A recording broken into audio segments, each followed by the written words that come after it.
But I was going to say, like, interesting stuff. That's probably Well, actually, Brett, you get out of there. She's somewhere first. You're at call. I mean, then you can kind of see. Yeah, so yeah. There you go, big boys, baby. Ready? Go big. Good afternoon, everybody, and welcome to the Good afternoon, everybody. My name is Samara, and I'm so excited and so proud to be the MC for this incredible conservative event. I am proud because in 1957, John Diefenbaker urged voters to send the progressive conservatives to Parliament so that all Canadians could have equal rights and opportunities in Canada. Well, I stand before you to say yes, yes we can. Would you please rise and join me in singing our national anthem?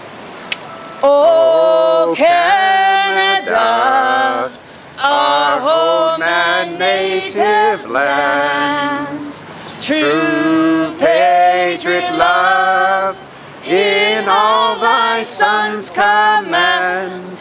With glowing hearts we see thee rise, the true north strong and free.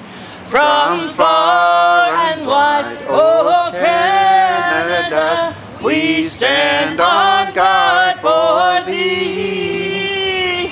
God keep our land glorious and free. Oh Canada, we stand on guard for thee. Oh Canada, we stand on guard for thee. Where's the peace? That's home on native land or our home Could we and just native land? home and on native land? On native land, actually, yeah. You're right there. Thank you, you guys. That was just so uplifting. Words cannot express how proud I am. Moving along, at this time, it gives me great pleasure to introduce to you a man who needs no introduction, but let me just say, like Stephen, this man supports development in the tar sands and beyond. He's pro-business, which means pro-life. Ladies and gentlemen, I give you Mr. Oil and Gas.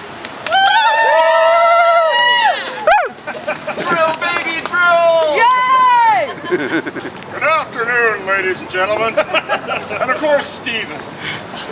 I cannot express enough the joy I have in my heart, and well, frankly, my entire being.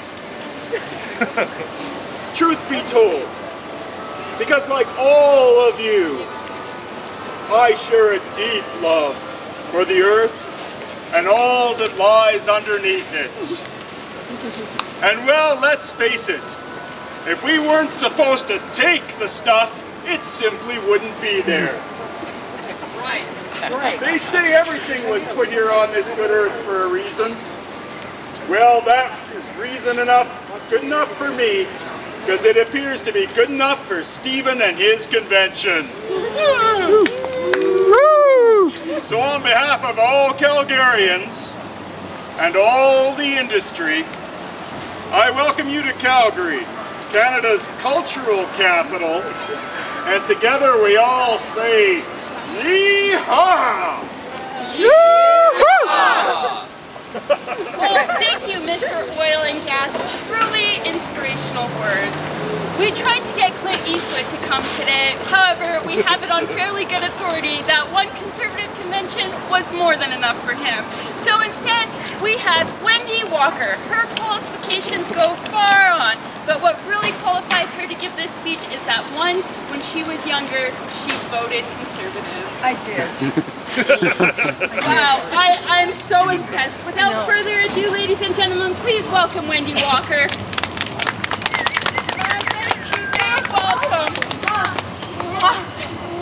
It is so good to be here. I'm so delighted, and of course to have our guest of honor, Stephen. So, without further ado, good afternoon, my fellow Calgarians. I want to thank you all for taking the time to attend this important event in the name of democracy, in the name of a better future for us, our children, our grandchildren, and for those who are to come long longer, we are gone. So, we have a few important questions that we want to put forward on behalf of the future of Canada and for all Canadians, regardless of race, color, creed, gender, or whatever. You're here, you're on our land, you're a Canadian, that's all that counts.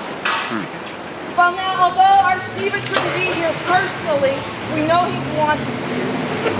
But, and in his heart, well yeah, I know in his heart is here, because his riding is here. We know that he has a great heart because he's getting all these important humanitarian awards that are being presented to our Stephen.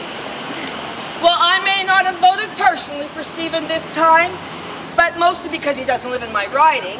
But otherwise, as other Canadians, that night, along with you, I watched his victory speech, and I carefully listened to the words that he put forth when he said, "A strong, stable, conservative Canada," which led me to take a step back but like you, I thought maybe there's something, maybe there's something here. Maybe, because he was saying it for all the world via the internet, forever and ever, amen.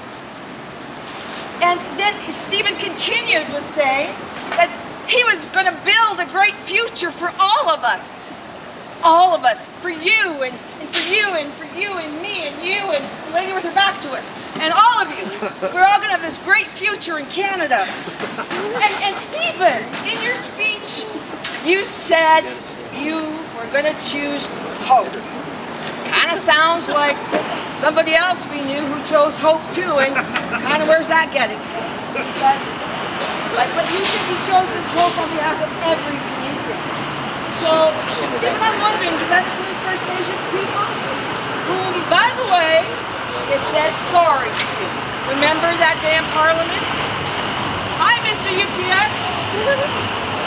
So, and in particular, I'm thinking about one community, the community of Ottawa. I don't know, my fellow conservatives, if you know that we paid a fee of $1,300 a day for a third-party management in Ottawa, when Judge Michael Phelan's assessment, and I quote, "What Ottawa leaders lacked was not the ability to manage their finances. It was a lack of materials and resources." So, aside from sending a few trailers, Stephen, what else are we going to do to end the housing crisis up in Ottawa? And then, just quickly, there's the Kelowna Accord, which prior to your coming in to be our Prime Minister, Stephen, for over 10 years, First Nations, Métis Inuit leaders, and along with the premiers and the then present-day government worked hard for this accord that would infuse over $5 billion into First Nations, Métis, and Inuit communities for housing, education. How about clean water? How about clean water? How about that many of our people in our communities live in third world conditions?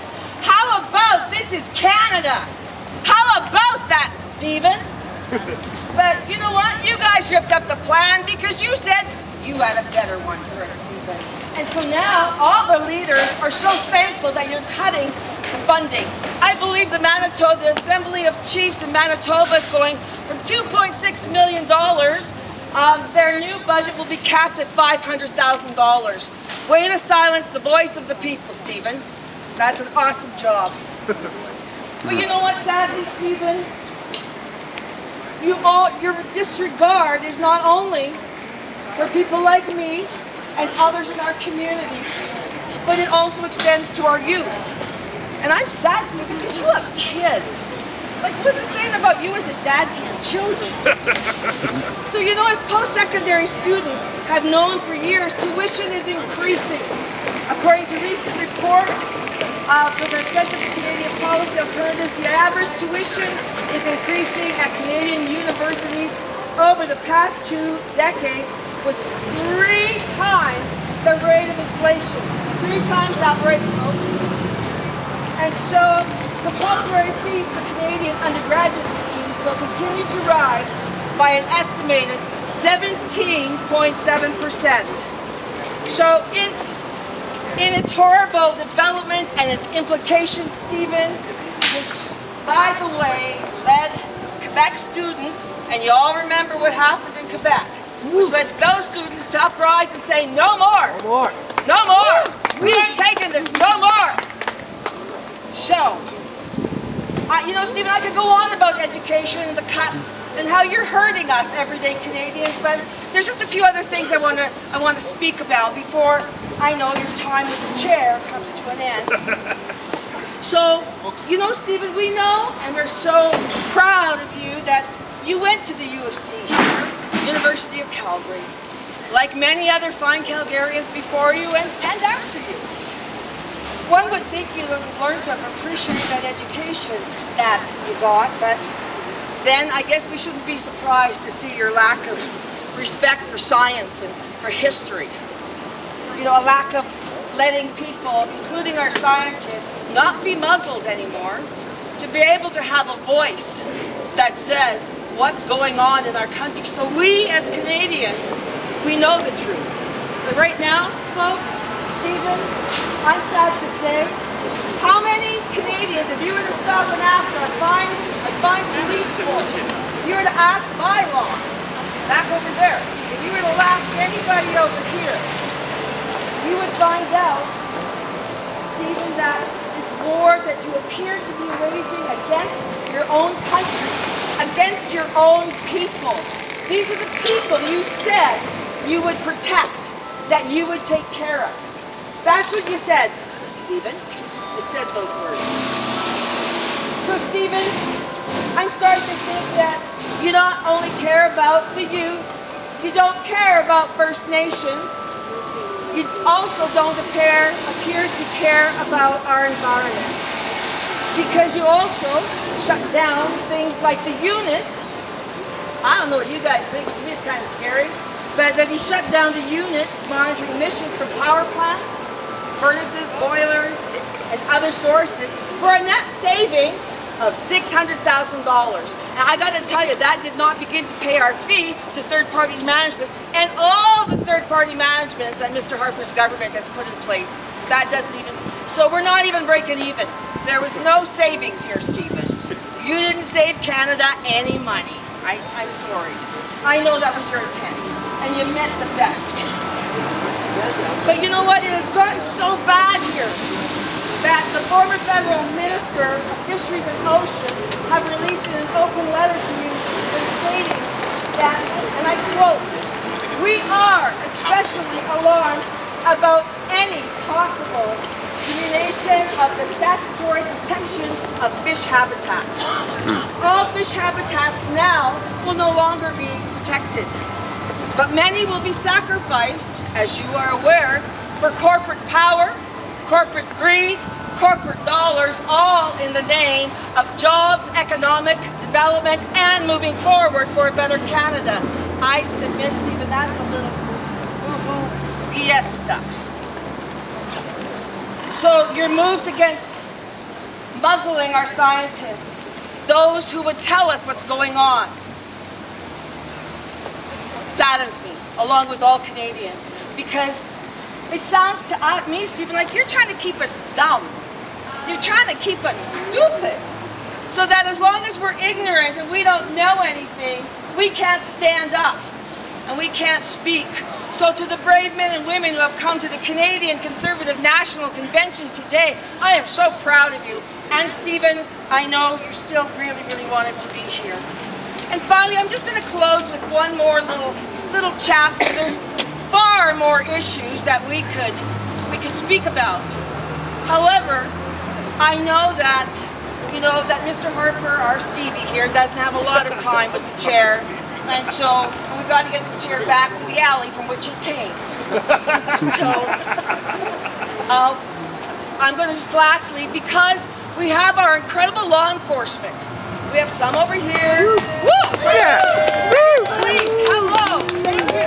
Hello. Thank you. So it is amazing that has been a report that's gone out that says for the first time, well, in over 40 years, crime is like way down. Yeah. So that's to the good work of the citizens of this land, to the good work of the men and women in blue and, I don't know what bylaw wears, blue, gray, they all look the same to you? Okay, well, God bless them all then. But because of all of our collaborative work, crime is down. And woo, yeah, it's what I say, woo, sister. So with wooing that, guess what our Stevie's gonna do? Build more prisons. Yes, right.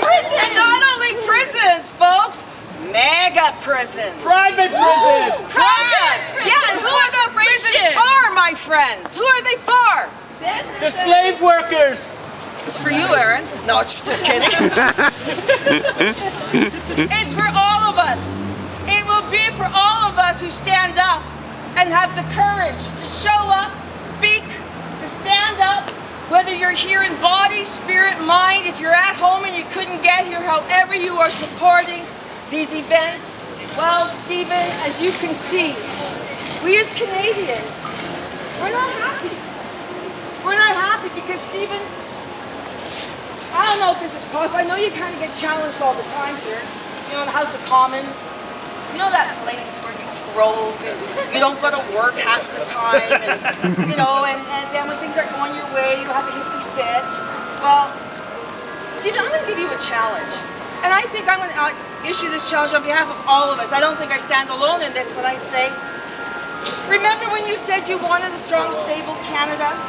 And remember when you said you wanted to build a future that was great for every Canadian? Stephen, we here at the Canadian Conservative National Convention, well, Stephen, we are going to hold you accountable to those words. So I challenge you, as the Prime Minister of our land, to stand up and be that leader, Stephen. Be the leader that I'm sure somewhere in that heart of yours you want to be. And Stephen, I'll leave you with something that's just in closing. When you listen to your people, and that's us, Stephen, when you listen to your people, they will make you a great leader. And with that, you will have an incredible legacy. But if you don't listen to the people, Stephen, not sure what your legacy is going to be. Could end up being something like Mr. Bush's. I'm not sure. But anyway, Stephen, thank you. And I'd like to thank you who came out, and I'm going to turn it back over to the MC. Thank you very much. Well, thank you, Wendy. You certainly gave us a lot to think about, and I think I speak for all of us after hearing that we need to stop Harper. Stop Harper!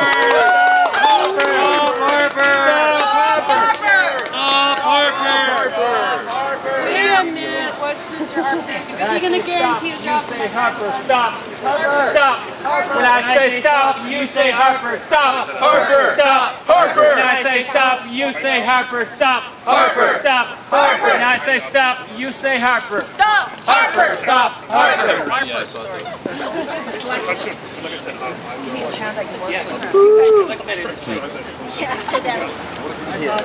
All right. This sticker thing came up.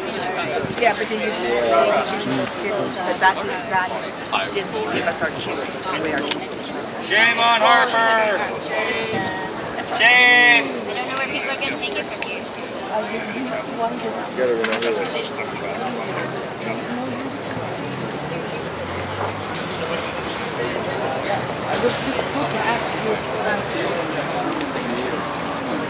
There is no excuse for hunger in Canada. $20 for a jug of milk. $104 for a case of bottled water.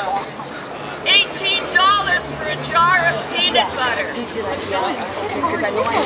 the prices for basic food items that Canada's northern residents must pay every day. In 2010, under Nutrition North program, the Conservative government removed shipping subsidies and gave them to the retailers instead. No stipulation that that the savings must be passed on to the consumer.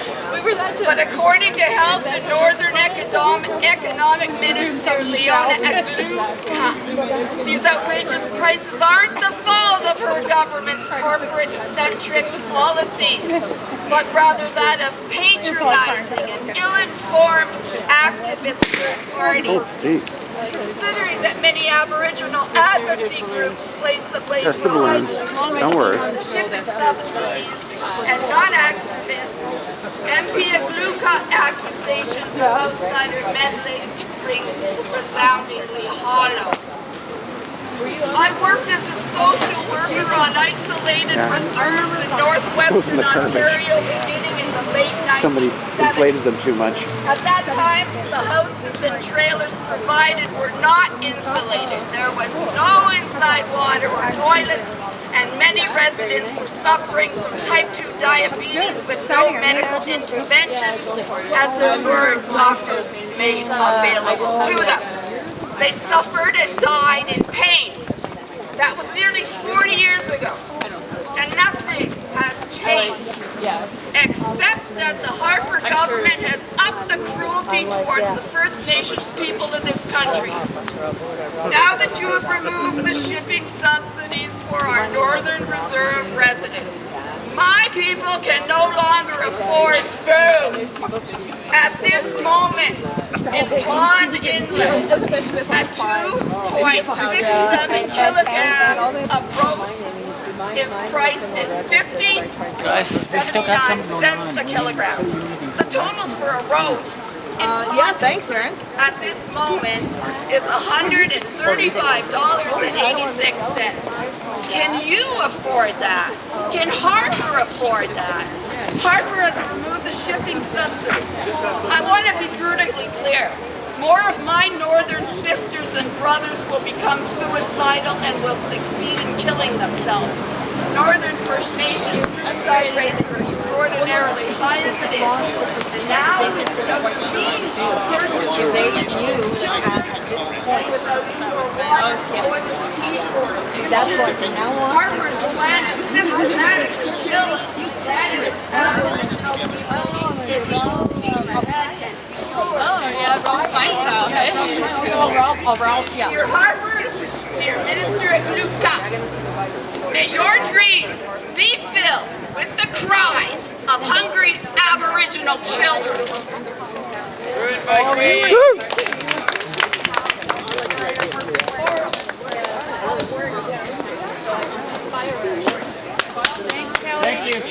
Thank you.